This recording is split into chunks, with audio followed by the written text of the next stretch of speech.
Next, the Indian Coast Guard has deployed an aircraft for Operation Oliva. Operation Oliva হচ্ছে 1980 সালে শুরু হওয়া একটা অপারেশন। অপারেশন অলিভা কত সালে লঞ্চ করা হয়? 1980 সালে। সে অপারেশন অলিভাকে দেখাশোনা করার জন্য ইন্ডিয়ান কোস্ট গার্ড কি করেছে? একটা এয়ারক্রাফট নিয়োগ করেছে। একটা এয়ারক্রাফট নিয়োগ করা হয়েছে এই অপারেশন অলিভাকে ঠিকঠাকভাবে মেনটেন করার জন্য। Which aims to protect olive ridley turtles. Operation Olivia aim কি? অলিভ রিডলে টার্টল, এই যে আমরা দেখতে পাচ্ছি অলিভ রিডলে টার্টল, এটাকে প্রোটেক্ট করা। এটা হচ্ছে আইইউসিএন এর ভালনারেবল লিস্টের মধ্যে আছে। আইইউসিএন এর দ্বারা এটা ভালনারেবল লিস্টের মধ্যে পড়ছে। Olive ridley turtle, they are the world smallest and most abundant sea turtles and they are carnivores. তাহলে এরা হচ্ছে ওয়ার্ল্ড স্মলেস্ট এবং সবচেয়ে অ্যাবান্ডেন্ট, সবচেয়ে বেশি পাওয়া যায় এমন সি টার্টল, কার্নিভোরস। দ্য গহির মাথা, এটা মনে রাখতে হবে, এটা পরীক্ষা অনেকবার এসছে। The Gahirmatha marine sanctuary in Orissa. উড়িষ্যাতে একটা ম্যারিন স্যাংচুয়ারি আছে যেটার নাম হচ্ছে Gahirmatha marine sanctuary. is the home to the world's largest sea turtle, rookery. তাহলে এটা হচ্ছে এই যে অলিভ রিডল টার্টলের সবচেয়ে বড়, এখানে হচ্ছে রুস্টিং এর জায়গা, মানে রুকারি, মানে এখানে তারা ডিম পাড়ে। ঠিক আছে, এখানে তারা সবচেয়ে বেশি পরিমাণে পৃথিবীর মধ্যে এই অঞ্চলে সবচেয়ে বেশি পরিমাণে ডিম পাড়ে। কোথায়? উড়িষ্যার গহির মাথা ম্যারিন স্যাংচুরিতে। এখানে সবচেয়ে বেশি পরিমাণ অলিভ রিডলে টার্টল জড়ো হয় ডিম পাড়ার জন্য। ঠিক আছে, পৃথিবীর মধ্যে এটা সবচেয়ে বড় তাদের ডিম পাড়ার জায়গা। উড়িষ্যার গহির মাথা মেরিন স্যাংচুয়ারি উড়িষ্যাতে অবস্থিত। এরা হচ্ছে আইইউসিএন এর দ্বারা ভালনারেবল লিস্টের মধ্যে আছে। আইইউসিএন দ্বারা ভালনারেবল লিস্টের মধ্যে আছে। ওকে,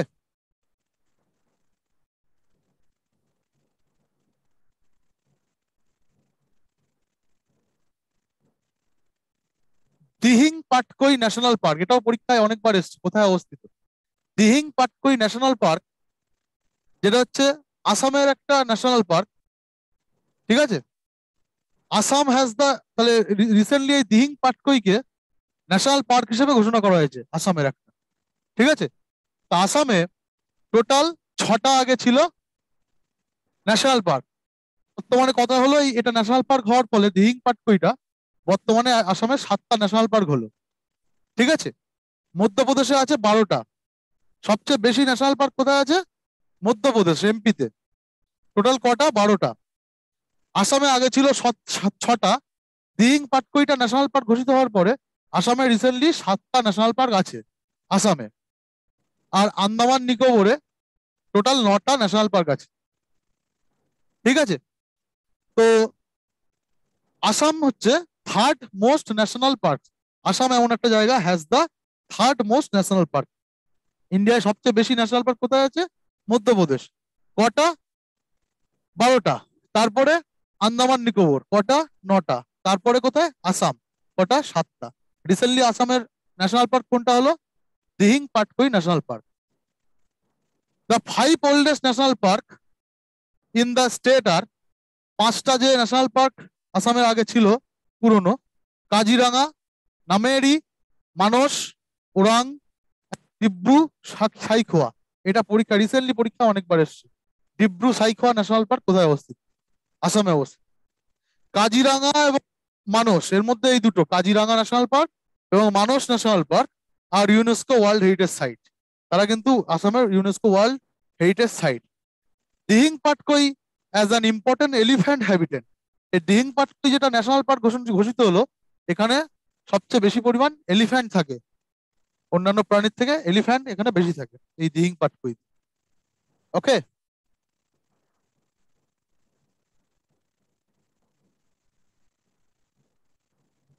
the United Nations Decade on Ecosystem Restoration has been formally launched, which will run from 2021 to 2030. তাহলে 2021 থেকে 2021 টু 2030টাকে কি ডিকেড বলে ঘোষণা করেছে United nation? Decade on ecosystem restoration. 2021 to 2030 is the decade of ecosystem restoration, has been announced by the United Nations. ঠিক আছে, 2021 to 2030 is the decade on ecosystem restoration. The International Union for Conservation of Nature, IUCN, recently upgraded the status of the blue find মাছির। Blue find মাছির এই একটা মাছের এই যে মাছের ছবিটা দেখতে পাচ্ছি, এই মাছটার নাম হচ্ছে ব্লু ফিন্ড মাছির, from endangered to least concern on the red list. তাহলে IUCN রেড লিস্টে ছিল এন্ডেঞ্জার হিসেবে, বাট এর সংখ্যা বেড়ে যাওয়ায় এটাকে এন্ডেঞ্জার থেকে আবার লিস্ট কনসার্ন লিস্টে নিয়ে চলে এসছে। আগে এন্ডেঞ্জার ছিল, বর্তমানে এর সংখ্যা বেড়ে যায়, এটাকে লিস্ট কনসার্ন লিস্টের মধ্যে এনেছে IUCN। The blue find masir, also known as the তোর খুদ্রি, এই মাছটার লোকাল নাম, is subspecies of masir, মাছের এটা species, mostly found east of Pune in the Mutha Mula river. তাহলে কোথায় পাওয়া যায়, এটা জিওগ্রাফির কোশ্চেন হিসেবে important.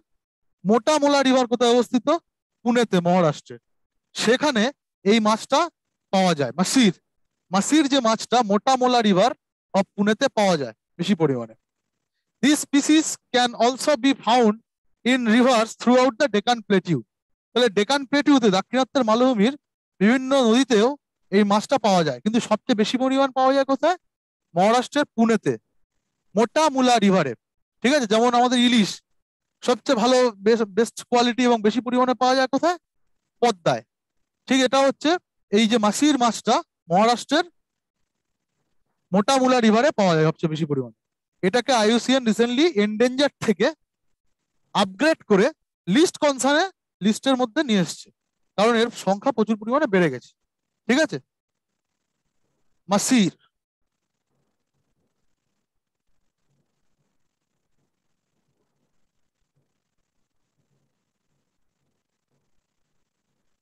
ইন্ডিমিমাস Jayanti, a new species of cricket হচ্ছে একটা insect, was discovered recently in the Kurra caves of Chhattisgarh. ছত্তিশগড়ের কুর্রা কেভে একটা নতুন ক্রিকেট ইনসেক্ট পাওয়া গেছে, নতুন স্পিসিস, যার নাম দেওয়া হয়েছে ইন্ডিমিমাস জয়ন্তী। এটা হচ্ছে এক ধরনের স্পিসিস অফ ক্রিকেট। কোথায় পাওয়া গেছে recently? Kurra cave of Chhattisgarh, Indimimus jayanti. Next বলছে দ্য তাউকতে সাইক্লোন, তৌকাত যেটাকে বলা হচ্ছে, তৌকাতে বা Tauktae cyclone is India's first cyclone. 2021 সালে প্রথম যে সাইক্লোনটা, সেটার নাম হচ্ছে তৌকাত। কোথায় হয়? কেরালা কোস্টে। ঠিক আছে, কেরালা গভর্নমেন্ট তার জন্য রেড অ্যালার্টও জারি করেছিল। তৌকাত যেটা হচ্ছে 2021 সালের ফার্স্ট সাইক্লোন। নেক্সট বলছে a research team from the Zoological Survey of India has discovered a new kind of insect that eats mammals. একটা ইনসেক্ট তারা আবিষ্কার করেছে, জুলজিক্যাল সার্ভে অফ ইন্ডিয়া থেকে ডিসকভার করেছে, যেটা তারা হচ্ছে ম্যামালস খায়। সেই ইনসেক্টটা তারা আবার স্তন্যপায়ী প্রাণীদেরকে খায়।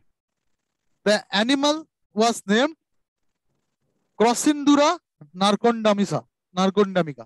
ওটা মনে রাখার দরকার নেই, যে অ্যানিমালটাকে খায়, যে ম্যামালটাকে, তার নাম হচ্ছে, তার এটা হচ্ছে নাম, এটা মনে রাখার দরকার নেই। এইটা হচ্ছে সেই ইনসেক্টটা। Around 8 Asiatic lions have examined tremendous for COVID-19 at Hyderabad Nehru Zoological Park. হায়দ্রাবাদের নেহেরু জুলজিক্যাল পার্কে 8টা এশিয়াটিক লায়নের মধ্যে COVID-19 ভাইরাস পাওয়া গেছে। তাহলে এশিয়াটিক লায়নদের মধ্যে কোথায়? হায়দ্রাবাদে কি পাওয়া গেছে? এশিয়াটিক লায়নদের মধ্যে COVID-19 পাওয়া গেছে। ঠিক আছে, COVID-19 ভাইরাস পাওয়া গেছে।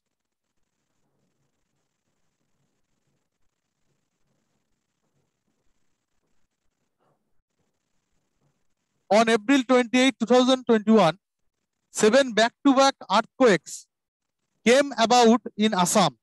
তাহলে এপ্রিলের 28 তারিখে 2021 সালে আসামে সাতটা ছোট ছোট ভূমিকম্প হয়েছে, নর্থ আসামে। The first shocks had been of 6.4 magnitude. প্রথম যে তরঙ্গটা ছিল সেটা ম্যাগনিটিউড ছিল 6.4। The epicentre of the earthquake was placed at the depth of 17 kilometre. তাহলে ভূপৃষ্ঠ থেকে 17 কিলোমিটার নিচে এটা ছিল epicentre. The epicentre once position 9 kilometre away from the town of Dhekiajuli of Assam. আসামের দেখিয়াজুলি বলে একটা শহর আছে, সেখান থেকে 9 কিলোমিটার দূরে ওই এপিসেন্টারটা তৈরি হয়েছিল। ঠিক আছে, 6.4 ছিল ফার্স্টার ম্যাগনিটিউড। টোটাল 7 বার ভূমিকম্প হয় এপ্রিল 28, 2021 সালে। তারপর একটা বলছে, after decades of inactivity the La Soufriere volcano on the eastern island of the Caribbean sea recently erupted. তাহলে ক্যারিবিয়ান সিতে একটা ভলকানো আছে লা সরফার্স, সেটা অনেক বছর পর ভলকানো উদ্গীরণ করেছে। ঠিক আছে, ক্যারিবিয়ান সিতে। তারপরে বলছে Earth Hour will be observed on March 27, 2021। এবছর আর্থ আওয়ার কবে পালিত হয়েছে? 27শে মার্চ। ঠিক আছে, Earth Hour is an annual initiative of the World wild life Fund for Nature. তাহলে আর্থ আওয়ারটা পালন করে কারা? ওয়ার্ল্ড ওয়াইল্ড লাইফ ফান্ড, এই সংস্থা, যেটা 2007-এ স্টার্টেড হয়। Every year it will be held on the last Saturday of March. March মাসের শেষ স্যাটারডেতে এটা প্রত্যেক বছর পালিত হয়। সেই জন্য তারিখটা ফিক্স নয়, প্রত্যেক বছর মার্চ মাসের শেষে যে স্যাটারডেটা পড়ে সেই স্যাটারডেতে এই আর্থ আওয়ার পালিত হয় by WWF, world wild life fund. কিসের জন্য? Encourage people from more than 180 countries to turn off the lights from 8:30 PM to 9:30 PM according to local time. তাহলে লোকাল টাইম অনুযায়ী 180টা দেশ এই আর্থ আওয়ারের দিন 8:30 থেকে রাত 8:30 থেকে 9:30 অবধি লাইট অফ করে রাখে। ঠিক আছে, এনার্জি সেভের জন্য এই আর্থ আওয়ারটা পালিত হয়, এনার্জি সেভ করার ক্ষেত্রে মানুষকে এনকারেজ করার জন্য। ঠিক আছে, এবছর হয়েছিল তাহলে কবে? 27শে মার্চ।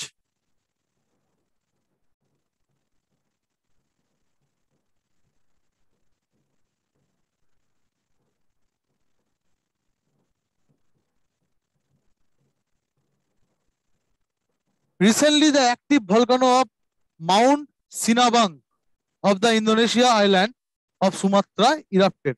ইন্দোনেশিয়ার মাউন্ট সিনাবাং বলে একটা ভলকানো আছে যেটা রিসেন্টলি ইরাপ্ট হয়েছিল। তারপরে একটা ভীষণ ইম্পর্টেন্ট, পুচামপল্লী ইক্কত, একটা শাড়ি, একটা dress, Pochampally ikat has been granted geographical indication, GI tag পেয়েছে রিসেন্টলি। এটা কোথাকার? তেলেঙ্গানার একটা শাড়ি যেটার নাম হচ্ছে Pochampally ikat, recently GI tag পেয়েছে তেলেঙ্গানার। নেক্সট বলছে Madhya Pradesh has introduced night safari tours in the 3 national park. মধ্যপ্রদেশের কটা ন্যাশনাল পার্ক আছে? টোটাল 12টা, তার মধ্যে 3টে ন্যাশনাল পার্কে রিসেন্টলি নাইট সাফারি চালু করেছে ফর দ্য টুরিস্ট, রাত্রিবেলা সাফারি করা যাবে। ঠিক আছে, সেই কোন কোনগুলোতে? বান্ধবগড় ন্যাশনাল পার্কে, কানহা ন্যাশনাল পার্কে এবং পেঞ্চ ন্যাশনাল পার্কে। বান্ধবগড়, কানহা এবং পেঞ্চ, এই 3 জায়গায় Madhya Pradesh government recently night safari চালু করেছে, রাতেও ঘোরা যাবে জঙ্গলের ভেতর।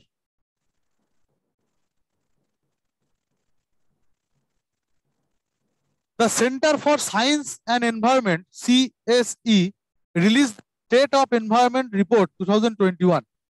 তাহলে CSE রিসেন্টলি একটা রিপোর্ট পেশ করেছে এনভায়রনমেন্ট নিয়ে।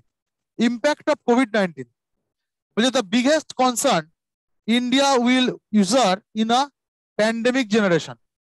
375 million children from newborn to 14 years old may suffer long term effects.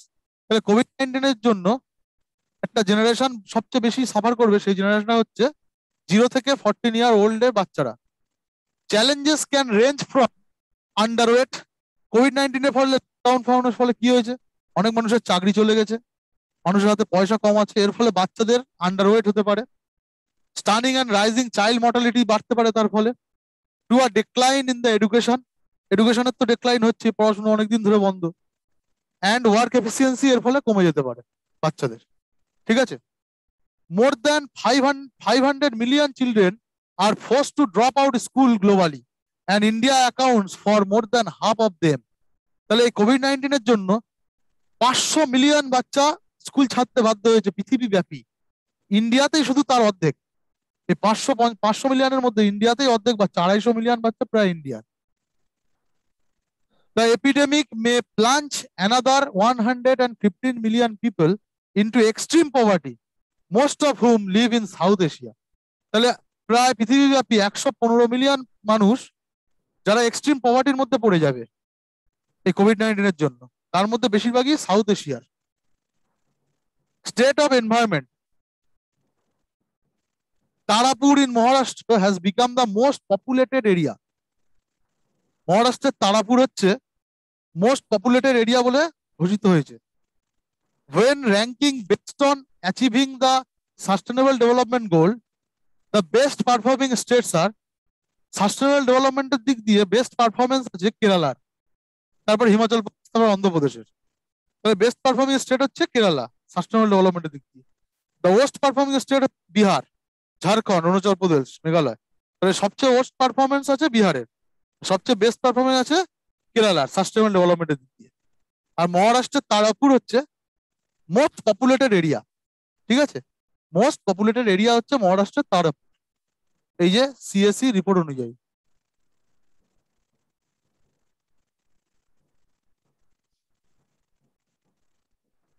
Next বলছে Bangladesh has become the first country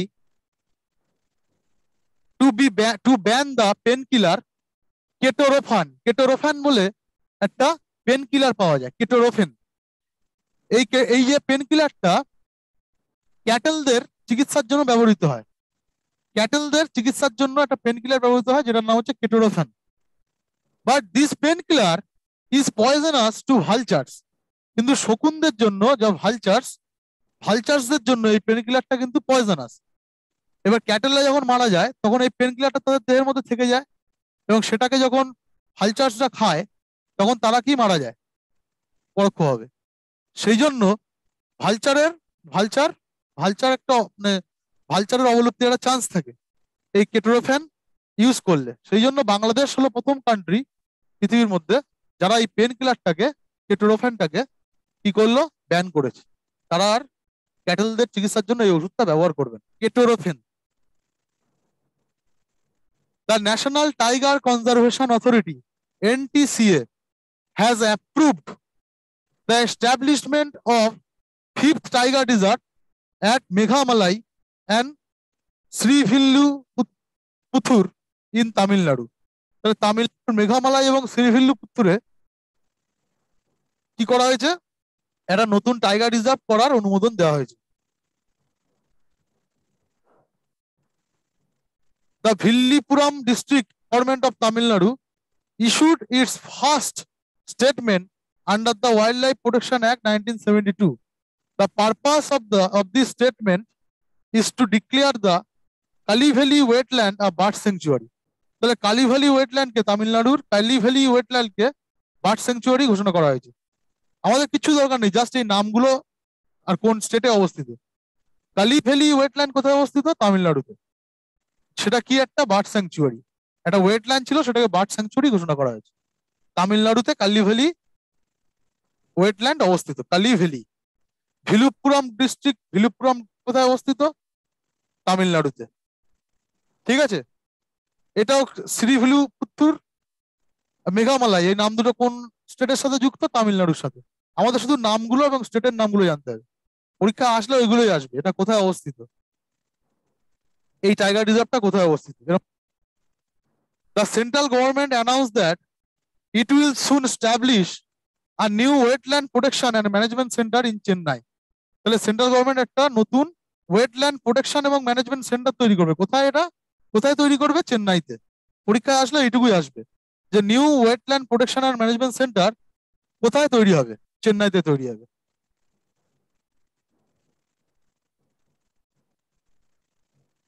Indo-French alliance moves towards the green planet. তাহলে ইন্ডিয়া এবং ফ্রেঞ্চের মধ্যে রিসেন্টলি একটা অ্যালায়েন্স হয়েছে গ্রিন প্ল্যানেট ইয়ার, ঠিক আছে? এটা হচ্ছে অ্যালায়েন্সটার মেন উদ্দেশ্য।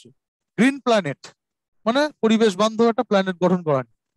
The basic goal is to strengthen cooperation between India and France in sustainable development, increase the effectiveness of the action that are conducive to global environment protection, and make them more well known. তাহলে sustainable development এবং environment protection এই দুটো হচ্ছে main উদ্দেশ্য এই যে green planet এগ্রিমেন্টটা। তাদের মধ্যে হয় ইন্ডিয়া এবং ফ্রেঞ্চের মধ্যে। In the French environment year 2020-21-22 will be based on 5 main themes. তাহলে ইন দ্য ফ্রেঞ্চ তারা 2021-22-কে এনভায়রনমেন্ট ইয়ার হিসেবে ঘোষণা করেছে। কিসের জন্য? 5টা থিমকে প্রমোট করার জন্য। Environmental protection, climate change, biodiversity conservation, sustainable urban development, develop renewable energy and energy efficiency.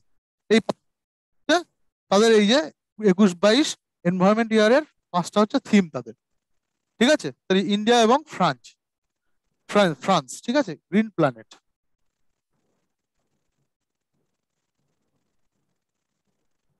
ইন্দোনেশিয়াস most active volcano, যার নাম হচ্ছে মাউন্ট মেরাপি, এটা রিসেন্টলি ইরাপ্টেড হয়েছে, ঠিক আছে? ইন্দোনেশিয়ার মোস্ট অ্যাক্টিভ ভলকানো মাউন্ট মেরাপি। পরীক্ষা আসতে পারে মাউন্ট মেরাপি কোথায় অবস্থিত, যেহেতু এটা খবরে আছে সেই জন্য আসতে পারে as a GK. Mount Merapi অবস্থিত হচ্ছে ইন্দোনেশিয়ায়, যেটা হচ্ছে most active volcano of Indonesia, recently erupt হয়েছে। এটা খুব ইম্পর্টেন্ট। গ্রিন জার্মান ওয়াচ বলে একটা non governmental organisation based in Bonn, জার্মানির বনে অবস্থিত, recently released a global climate risk index. একটা রিসেন্ট ইন্ডেক্স তারা বের করেছে, global climate risk index. In the index India rank 7th among the countries most affected by climate change in 2019। Country যেগুলো most affected হয়েছে climate change দ্বারা, তার মধ্যে India 7-এ আছে। মানে এটা ভালো না খারাপ? এটা খারাপ। ক্লাইমেট এফেক্টেড হয়েছে মানে ক্লাইমেট চেঞ্জের জন্য যেসব কান্ট্রিগুলো ক্ষতিগ্রস্ত হয়েছে তাদের মধ্যে ইন্ডিয়া 7-এ আছে, মানে প্রথম দিকে আছে, মানে এটা খারাপ ইন্ডিয়ার জন্য, ঠিক আছে? গ্লোবাল ক্লাইমেট রিস্ক ইন্ডেক্স কে প্রকাশ করে? জার্মান ওয়াচ, এটা non governmental organization, head office হচ্ছে বন, জার্মানির বনে। তারপর বলছে the latest publication of zoological survey of India pointed out that the Indian Sundarbans are part of the largest mangrove forest in the world with 428 species of bird। তাহলে সুন্দরবন হচ্ছে একটা geological Survey of India সুন্দরবনকে বলছে part of the largest mangrove forest in the world. এখানে প্রায় 428 প্রজাতির পাখি পাওয়া যায়। 428 species of birds are found in Sundarban, ঠিক আছে? এটা ইম্পর্টেন্ট, কত রকমের পাওয়া যায় এটা প্রশ্ন আসতে পারে পরীক্ষা। According to Geological Survey of India 428 species of birds are found in Sundarban.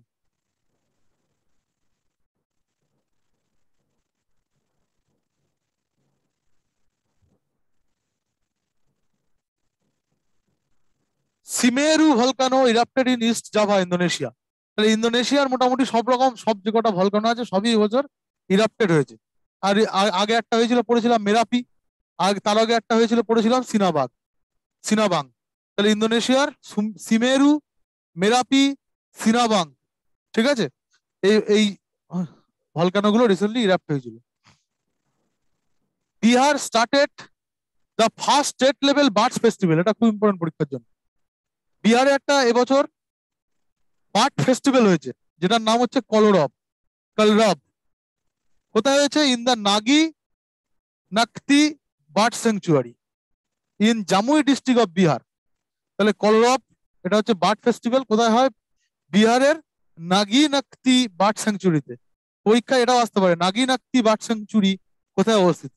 নাকতি bird sanctuary বিহারে অবস্থিত। এখানে কি হয়েছে? কলরব বলে বার্ড ফেস্টিভ্যাল হয়েছে। কলরব নামে একটা বার্ড ফেস্টিভ্যাল হয়েছে, নাকতি বার্ড স্যাংচুরি। এরপর বলছে ইথিওপিয়া, সুদান এবং Egypt recently agreed two resume negotiations to resolve a decade-long complex dispute over the hydropower project of the Great Renaissance Dam in the Horn of Africa. Horn of Africa dam আছে, Great Renaissance Dam. Horn of Africa এরকম দেখতে, একটা গন্ডারের হর্নের মতো আফ্রিকার map যদি আমরা দেখি, সেখানে একটা ড্যাম আছে যেটার নাম হচ্ছে গ্রেট রেনেসা ড্যাম। সেই ড্যামটাকে নিয়ে ইথিওপিয়া, ইজিপ্ট, ইথিওপিয়া এবং সুদান, এরকম তিনটে দেশ তিন দিকে অবস্থিত। এখানে হচ্ছে ইথিওপিয়া অবস্থিত, ইথিওপিয়ার সাউথে হচ্ছে সুদান অবস্থিত, আর ইথিওপিয়ার ইস্টে হচ্ছে ইজিপ্ট অবস্থিত। এই তিনটে দেশের মধ্যে একটা ড্যাম নিয়ে ডিসপিউট ছিল, ড্যামটা গ্রেট রেনেসা ড্যাম। সেই ড্যামটা নিয়ে যে ডিসপিউট ছিল সেই ডিসপিউটটা রিজলভ করেছে, ঠিক আছে। তো এই যে গ্রেট রেনেসা ড্যাম কোথায় অবস্থিত, এটা আসতে পারে আফ্রিকাতে অবস্থিত। আর গ্রেট রেনেসা ড্যাম নিয়ে এর মধ্যে কোন দেশের নাম গ্রেট রেনেসা ড্যাম নিয়ে যুক্ত ছিল না, তার মধ্যে এই তিনটে দেশের নাম দিয়ে আর একটা দেশের নাম দিয়ে দেবে, ঠিক আছে। এরিথ্রিয়া নাম দিল, এরিট্রিয়া নাম দিয়ে দিল, পাশাপাশি দেশ। তো সেটা কিন্তু যুক্ত না। সুদান, সুদান আলাদা দেশ, আবার সাউথ সুদান আলাদা দেশ, ঠিক আছে। এর মধ্যে সাউথ সুদানও দিয়ে দিতে পারে, ঠিক আছে, কিন্তু সাউথ সুদান কিন্তু যুক্ত নয়। ইথিওপিয়া, সুদান এবং ইজিপ্ট, এই তিনটে দেশের মধ্যে গ্রেট রেনেসা ড্যাম নিয়ে ঝামেলা হয়েছিল।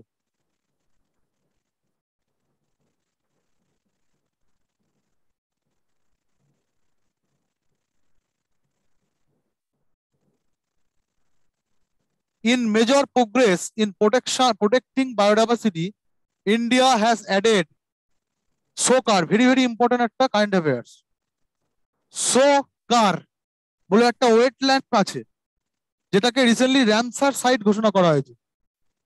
SOCAR ওয়েটল্যান্ড কোথায় অবস্থিত? লাদাখে, লাদাখের চ্যাংট্যাং অঞ্চলে, লাদাখের চ্যাংট্যাং অঞ্চলে SOCAR বলে একটা ওয়েটল্যান্ড আছে, সেটাকে রিসেন্টলি রামসার সাইট ঘোষণা করা হয়েছে, ঠিক আছে, যেটা 4500 মিটার উঁচুতে অবস্থিত।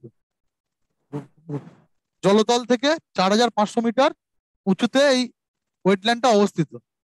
The Ramsar convention is an ইন্টারগভর্নমেন্টাল environmental treaty established by UNESCO and entered into force in 1975.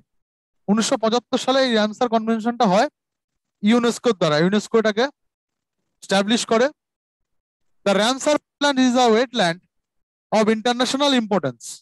এই রামসার ওয়েটল্যান্ডটা হচ্ছে একটা ওয়েটল্যান্ড যেটা একটা ইন্টারন্যাশনাল ইম্পর্টেন্স আছে। Is designated under the Ramsar convention. Currently India has, এটাও খুব ইম্পর্টেন্ট, বর্তমানে ইন্ডিয়াতে 42টি রামসার সাইট বা রামসার ওয়েটল্যান্ড আছে। বর্তমানে ইন্ডিয়াতে 42টি রামসার সাইট বা রামসার ওয়েটল্যান্ড আছে। Lake meteor in Lonar in Buldhana district of Maharashtra and Sur Sarovar in Agra were declared Ramsar sites earlier in November 2020. তাহলে 2020 সালের নভেম্বরে লেক মিটিওর কোথায় অবস্থিত? মহারাষ্ট্রে। এবং সুর সরোবর কোথায় অবস্থিত? আগ্রায়।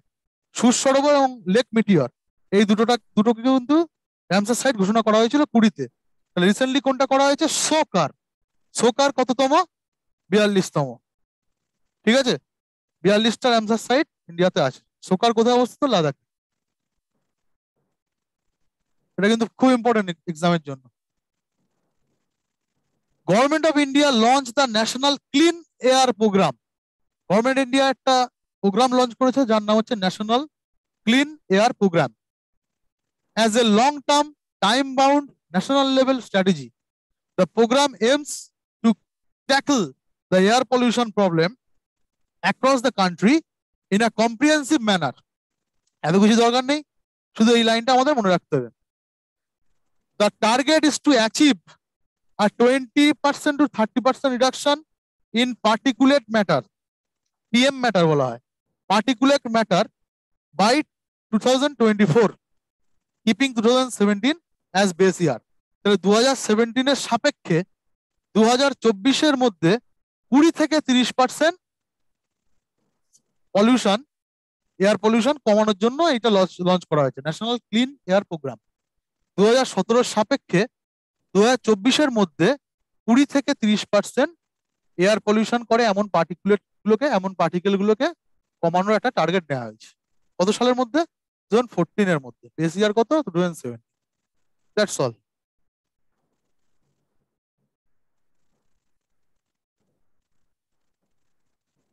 এগুলো ছিল আমাদের এনভায়রনমেন্ট নিয়ে কারেন্ট অ্যাফেয়ার্স।